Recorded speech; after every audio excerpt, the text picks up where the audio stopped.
We are continuing our talk about the book of Jordan B. Peterson, 12 Rules for Life.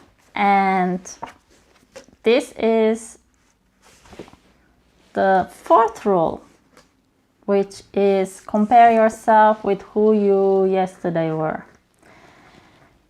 And this chapter was again with lots of chat and talk and reference about Bible, and also some reference to our famous Russian classics, and also the Eastern wisdom, Buddhism, but it wasn't as difficult read as the lesson 2. If I share with you what stayed with me is I had a look in the subtitles. It starts with the self-critic.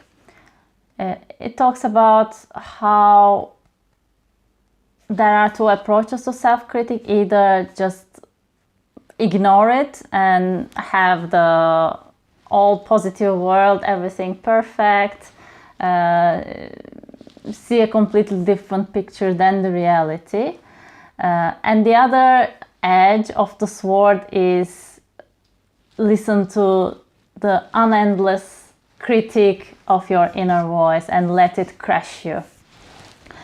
And he talks about how this inner critic is actually important, saying that we need standards to be able to meet the standards and bring ourselves to the next level. Otherwise, how would we know that something is good?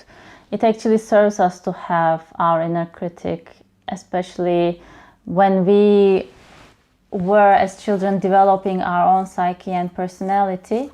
We needed to compare ourselves to the standards to be able to rise to those standards.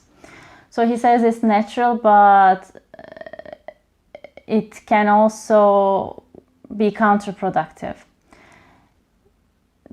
He's talking about, I don't know if he actually gives suggestions how to deal with that, but I'm connecting what I read with what I know. So my understanding is listen to it,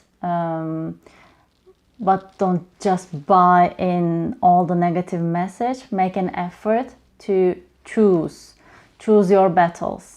And here the battles, as the title says, is that to be a little bit better than yesterday. To see your life, to understand what is behind your feeling. So when your inner critic speaks, when you have a certain attachment to a certain goal, you have a judgment or you have an envy, then noticing what is the source of this, what it is that I actually want.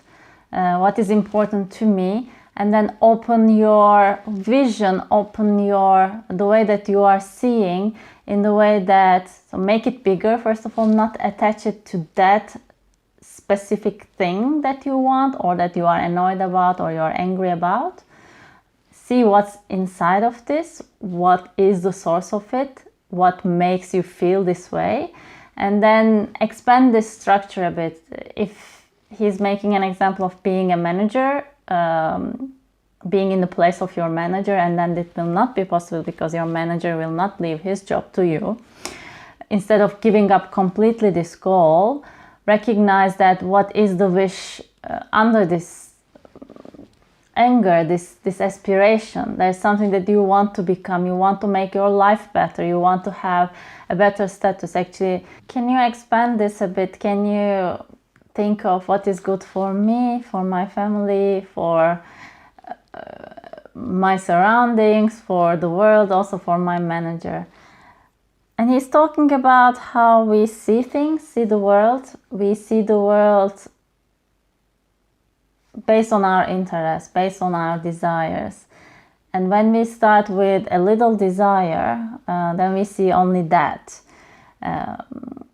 And when we expand this vision, what we want, and get curious, then we see more possibilities. And that's why he suggests be better than compared to the previous day, because that's the only thing that we have control over. We cannot compare ourselves to masters. There are lots of people who are good, and if we say, oh, he's better and I'm not good enough, then we will not even attempt. We will kill the desire there. Instead, okay, this is what I want, and how can this be also good, or what is in this that I can expand, and see the world in this way, because what we pay attention to expands through our intention. He's giving examples about how we are usually blind to the reality only when, because we are very focused on what is interesting us. So that's why if we can expand what we are interested in terms of the goodness for ourselves and others, then the more a chance we have to make it possible. And because we cannot make immediately everything best in our lives, we can focus on little progresses and celebrate these progresses.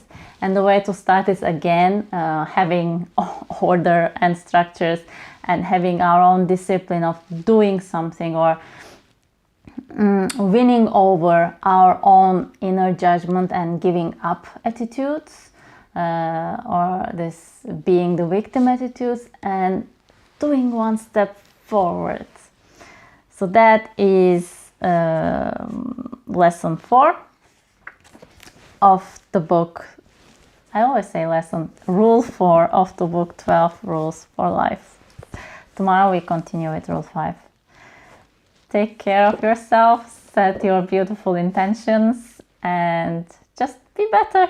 Continue being better compared to yesterday, and don't compare yourself to anyone else. Take care.